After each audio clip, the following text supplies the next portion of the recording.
जी सवाल पूछिए आप। आपका नाम? मेरा नाम जावेद वजीर मसीह है भाई साहब गैर मुस्लिम। और मैं मज़ाहिब का तालिब इल्म हूँ और आपका बहुत बड़ा फ़ैन हूँ। इसी तरह से मैं डॉक्टर इसरार अहमद साहब का भी फ़ैन हूँ। भाई साहब आप और इन मुसलमान, सबसे बढ़कर भाई साहब मोहम्मद आप सल्लल्लाहु अलैहि मुसलमान, वसल्लम। आप मुसलमान है क्या गैर मुस्लिम है? जी मैं क्रिश्चियन हूँ। जी हाँ, जी जी हाँ, पूछ सकते हैं। मैं आखिरी नबी मोहम्मद सल्लल्लाहु अलैहि वसल्लम का भी बहुत बड़ा फ़ैन हूँ और फॉलोअर हूँ। मैं एक दो बात करना चाहता हूँ। अगर हम सूरत मायदा में पढ़ते हैं तो उसमें जिक्र हुआ है कि जो नसारा है, जो मसीह हैं, ये ईमान में आपके बहुत करीब हैं। फिर उसके बाद मैं जिक्र करना चाहता हूँ, जब आप पे बुरा वक्त आया, तोबा माजरत के साथ मैं लफ्ज़ लेता हूँ, तो आपको एक मसीह बादशाह ने पनाह दी। उसके बाद मैं ये देखता हूँ कि हजूर सल्लल्लाहु अलैहि वसल्लम जब अपनी ज़ात में थे तो एक बेवा खातून थी जो आप रास्ते में से गुजरते थे तो आप पे वो कचरा फेंकती थी, लेकिन आप नीचे से देखते हुए मुस्कुरा के चले जाते थे। उसका क्या हुआ कि 2-3 दिन के बाद ये वाक़या ख़त्म हो गया। उसके बाद आपने देखा कि ये क्यों नहीं हो रहा। जब आपने देखा कि वो बिस्तरे बीमारी पे पड़ी हुई है और आपने जाकर उनकी तीमारदारी शुरू कर दी और आपने भाई उनको आप खाना दिया। इस पे सवाल उसके specific- सवाल आ रहा हूँ, सवाल आ रहा हूँ ना भाई, इंटरप्ट क्यों कर रहे हो? मैं ये बात करना चाह रहा हूँ कि मोहम्मद सल्लल्लाहु अलैहि वसल्लम जो हैं वो रहमतुल आलमीन हैं। वो जब बेवा ने देखा कि जिन्होंने मुझे भड़काया था वो तो कोई अब उनका पुरसाने हाल नहीं है, लेकिन हजूर सल्लल्लाहु अलैहि वसल्लम नबी कौनो मकान आखिरी नबी जो इस सरवर कायनात रहमतुल आलमीन हैं, वो उनकी तीमारदारी करते हैं। वो आपके इस अमल को देखकर बशर्फ इस्लाम हो गई। आज मैं अपने मुल्क में देखता हूँ कि मुझे मसीह होते हुए यहाँ नफरत की निगाह से देखा जाता है, जबकि उनको रहमतुल आलमीन कहा गया है। अगर हम अपने मसीहों के साथ वो रवैया नहीं रखेंगे जो हजूर सल्लल्लाहु अलैहि वसल्लम ने रखा है तो वो कैसे रहमतुल आलमीन हैं? भाई साहब का अच्छा सवाल है। उनका नाम जावेद मसीह है और उन्हें मिसाल दी कि मोहम्मद सल्लल्लाहु अलैहि वसल्लम जब साहबा ने हिजरत की तो अबिसीनिया के बादशाह ने उन्हें पनाह दी और जिक्र किया एक औरत जो कचरा फेंकती थी, और वो कह रहे कि आज इस मुल्क में मुसलमान उनको नफ़रत की नज़र से देखते, अपने अल्फाज इस्तेमाल की नफ़रत की निगाह से देखते हैं। तो क्यों, जब अल्लाह के रसूल रहमतुल आलमीन हैं तो मुसलमान नफ़रत की निगाह से क्यों देखते हैं?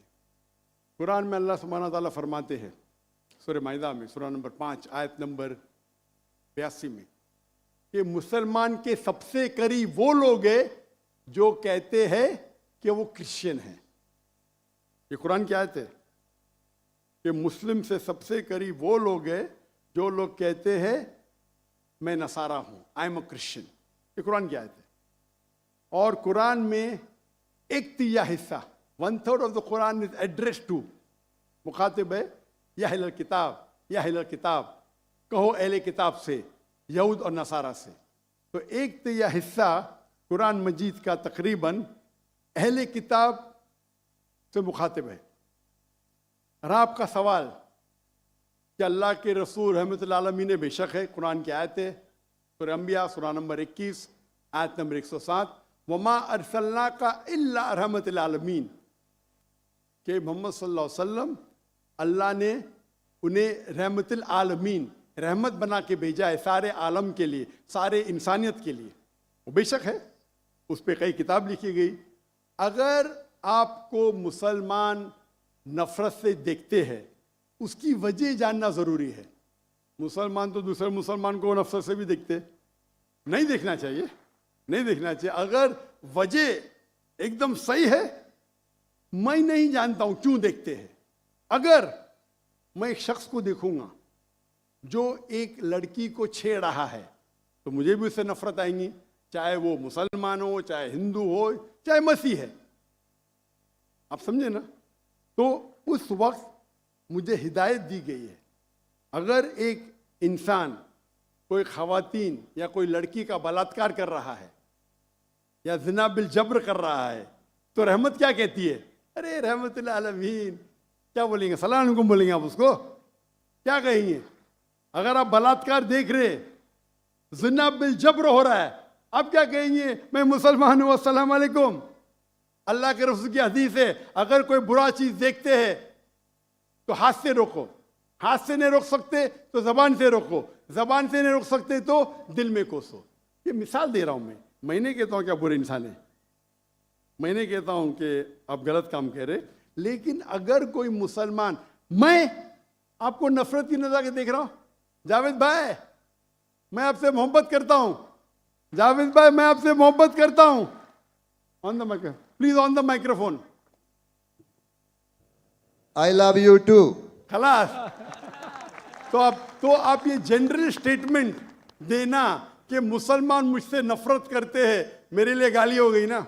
नो सर, माजरत, मेरे अकेले साथ नहीं, मेरे तो बहुत अच्छे अच्छे दोस्त हैं, बल्कि बहुत से उलमा माशाअल्लाह, मेरे दोस्त हैं। माशाअल्लाह, माशाअल्लाह। इज्तमाई तौर पे कोई एक आदमी गलती करता है तो हमारे चर्चेस के ऊपर चढ़ाई हो जाती है, हमारे सामने हमारे ईमान की धज्जियां उड़ाई जारी होती हैं और हम खामोशी से एक गिद्दड़ की तरह खड़े होकर देख रहे होते हैं, क्योंकि हमें यह नहीं सिखाया गया है। मैं इज्तमाई बात कर रहा हूं। अभी पिछले दिनों ये पूरा भाई मजमा साहब, जो है पूरा है, भाई साहब ये सवाल जवाब का सेशन है, तकरीर का सेशन नहीं है। तकरीर के सेशन के लिए आप एक हॉल हायर कर सकते हैं। आपका सवाल आपने पूछे, मैं जवाब दिया। अगर कोई शख्स बिना वजह आपसे नफरत करता है तो गलत है, और कुरान की तो आयत है, जितने भी गैर मुसलमान है सबसे करीब है जो नसारा है। अगर आप कुछ गलत काम किए और कोई नफरत करता है, वो भी कुरान की आयत है। कुरान की आयत है सूरा नंबर 41 आयत नंबर 34, सूरह फुसिलत चैप्टर 41 वर्स 34। अगर कोई आपके साथ बुरा बर्ताव करता है, उसका बदला अच्छाई से दो। जावेद भाई मैं आपसे बात कर रहा हूं, अगर कोई आपसे बुरा बर्ताव करता है तो कुरान फरमाते, अल्लाह ताला फरमाते, उनसे अच्छा बर्ताव करो। आपको क्या पता कि आपका दुश्मन आपका दोस्त बन जाएगा। ये कुरान की आयत है, सूरह फुसिलत सूरा नंबर 41 आयत नंबर 64। तो अगर कोई मुसलमान कुरान पे अमल नहीं करता है तो वो नॉन प्रैक्टिसिंग मुस्लिम होगा। मतलब हर मुसलमान तो मैं नहीं कह सकता अच्छा है, और अगर कोई एक शख्स कोई गलती करता है, आप जैसा कहे कि पूरे कौम पे चढ़ाव करना बिल्कुल गलत है, ये इस्लाम में भी नहीं है। अगर कोई एक शख्स गलती करता है और वो सजा का हकदार है, उसको सजा मिलना चाहिए, उसका मतलब नहीं पूरी कौम। इनफैक्ट अगर आप हिस्ट्री पढ़ेंगे, आप तारीख पढ़ेंगे, आप तारीख में पढ़ो, चाहे वो 6वीं सदी की हो, 7वीं सदी की हो, 8वीं सदी की हो, आप देखेंगे सबसे महफूज अगर कोई जनरल दीन को फॉलो करने, वो इस्लाम के रूल में। इस्लाम अगर रूल कर रहा है उस शहर को, तो जितने गैर मुस्लिम थे वो अपने आप को महफूज समझते थे। क्यों? इस्लाम में है कि आपको इस्लाम कबूल करने का करो, नहीं करने का नो प्रॉब्लम, एक जजिया दो। ये जजिया कुछ बड़ी अमाउंट नहीं, आपके इनकम टैक्स से बहुत कम है। जजिया मतलब आप मानते हैं कि ठीक है आपको इस्लाम नहीं कबूल करने का, लेकिन मैं आपके अंदर पनाह चाहता हूं, तो जिजिया टैक्स आप देते, आप कबूल करते, और जब जिजिया टैक्स देते आपको प्रोटेक्शन मिलता है। इस्लाम में कहते हैं दिम्मी। और आप अगर इस्लामिक शरिया रूल के अंदर गैर मुस्लिम हैं, तो मुसलमान मुल्क का फर्ज है कि आपको महफूज रखे, आपको कोई छू नहीं सकता है। और अगर जंग होता है तो आपको लड़ने की भी जरूरत नहीं, बाकी सब मुसलमान को लड़ने पड़ेगा। और जिजिया बहुत कम है, इनकम टैक्स का तो स्मॉल परसेंटेज है।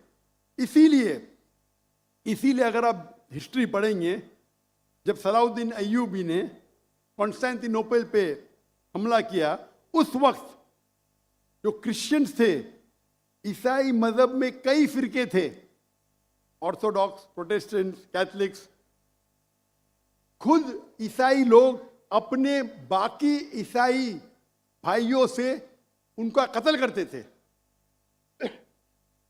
और जब इन लोग ने कॉन्कर किया कॉन्स्टेंटिनोपल को तो मुसलमानों पे जुल्म किया। तो जब सलाहुद्दीन अय्यूबी ने कॉन्कर किया तो ईसाई लोग डर गए कि अभी तो हम लोग की मौत आ गई। तो उनने कहा मैं सलाहुद्दीन अय्यूबी हूं, मैं मुसलमान हूं, आप मेरे राज में महफूज है। और इतना हिस्ट्री पढ़ेंगे आप, क्रिश्चियंस ईसाई चाहते थे कि सलाहुद्दीन अय्यूबी रूल करे ताकि वो महफूज हो। तो अब हिस्ट्री पढ़िए, आज मुसलमान को देख के दीन को मत समझिए, कुरान को पढ़िए, हदीस को पढ़िए। और इसमें आप देखेंगे कि कुरान के अंदर किस तरीके से इज्जत दी है गैर मुसलमानों को। दावत दो, कबूल करते अच्छी बात है, नहीं कबूल करती किस पे जोर जबरदस्ती नहीं। अगर कोई इस्लामिक मुल्क में कोई भी चर्च है या टेंपल है, उसे डिस्ट्रॉय करने की इजाजत नहीं, अनलेस वो कोई फितना कर रहा है। ये सब उसूल है। वो फितना कर रहा है तो अलग बात है। तो एक इस्लामिक मुल्क में सबसे ज्यादा महफूज है गैर मुसलमान। और मैं मिसाल देता हूं, मेरी जाम में से आ रहा हूं, मलेशिया में हिंदू 6% है, 6.3%, 6.3% है। आप कंपेयर करेंगे बिटवीन इंडिया, जिस तरीके से इंडिया माइनॉरिटी मुसलमानों को ट्रीट करता है, हम 14.3% है according to the Indian government, वहाँ मलेशिया में 6.2%। लेकिन जिस तरीके से मलेशिया हिंदू लोग को ट्रीट करता है, इतने अच्छे तरीके से, इतने उनको राइट्स दिए, ये एक मिसाल है। मैं पाकिस्तान के बारे में कह नहीं सकता हूँ क्योंकि रहता नहीं हूँ। मैं नहीं कहता हूँ पाकिस्तान अच्छा सुलूक करता है, नहीं अच्छा सुलूक करता हूँ, मुझे हक नहीं बोलने का क्योंकि मैं जानता नहीं हूँ। लेकिन मलेशिया में जहाँ रहता हूँ मैं जानता हूँ, इतने राइट्स है उनके पास, इतने हुकूक दिए गए। तो इस्लाम के अंदर गैर मुसलमान महफूज है। सिर्फ फितना नहीं करना चाहिए कि कुरान कहते फितना इज वर्स देन मौत, कत्ल से और खराब है। तो अगर आप फॉलो करते जो उस इस्लामिक मुल्क का कानून है, तो गैर मुस्लिम, सिर्फ गैर मुस्लिम होने की वजह से उन्हें कोई भी अटैक नहीं कर सकता है, और करता है तो गलत है। Hope that answers the question.